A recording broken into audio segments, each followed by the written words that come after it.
Selamat malam sahabat Polantas, salam presisi. Saya Bribtu Kartika dari Direktorat Lalu Lintas Polda Sumatera Selatan akan melaporkan situasi arus lalu lintas di depan pos pelayanan Natal 2022 dan Tahun Baru 2023 di seputaran Air Mancur dalam Giat, Operasi Lilin 2022 dan Tahun Baru 2023 di wilayah Sumatera Selatan. Terpantau arus lalu lintas dari arah Jalan Jenderal Sudirman menuju Jembatan Ampera dan sebaliknya, arus lalu lintas terlihat ramai lancar.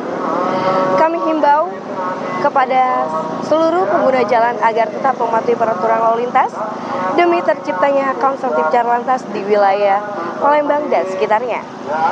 Kami dari Ditlantas Polda Sumatera Selatan mengucapkan selamat merayakan Hari Natal tahun 2022 bagi yang merayakan.